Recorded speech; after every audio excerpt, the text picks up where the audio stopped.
I made my Matildas debut when I was 16 against Hong Kong. Was I ready for it? I probably wasn't, but in saying that, I don't know if you're ever ready for such a big moment.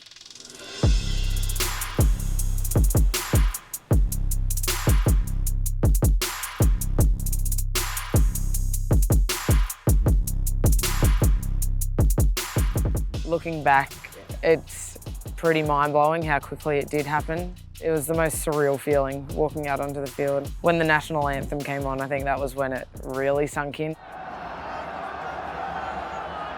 So I decided that I needed to be challenged. If I was going to stay home and play, I needed to do something different. So I joined Bacala and played with the boys. So I was playing in the under-18s, so at the time I was 17. It's a different style of play and they were obviously naturally quicker and bigger and stronger, and that was why I wanted to be a part of it. I just wanted to up my speed of the game and be up against people that were bigger and stronger than me. Had some interesting moments. To be fair, it wasn't even necessarily players that I would hear things from. They were just comments on the sideline. There were comments about the change rooms because I would have to get ready in a change room with the boys before games. The comment was a dad on the sideline saying that he'd like to be in the change rooms, and I just think it's pretty sick, to be honest, to think that I was coming up against his son and that's the only thing he has to say.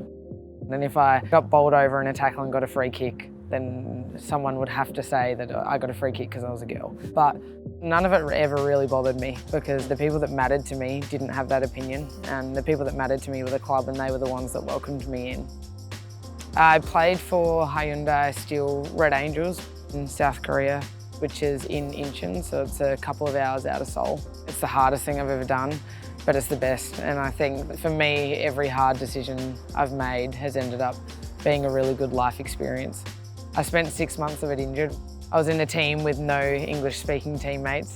I lived with 27 teammates in the same apartment block. My lowest point was I'd come back from an ankle injury, which had put me out for 3 months. And then I'd earned myself a spot in the starting lineup, and I then re-injured my ACL knee.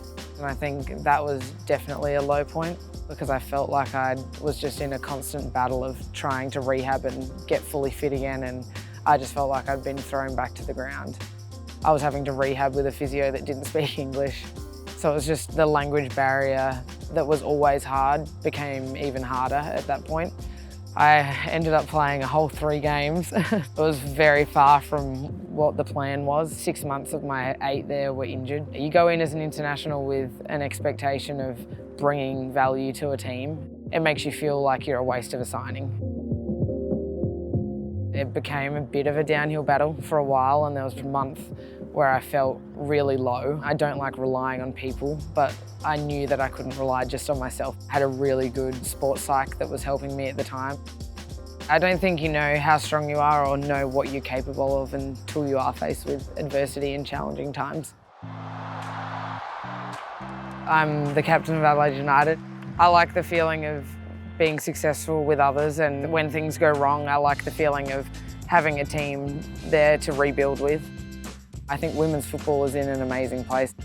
I want to go to a World Cup and I want to go to the Olympics. That's why I play, and I'll continue to put everything into making that happen. That's definitely the plan.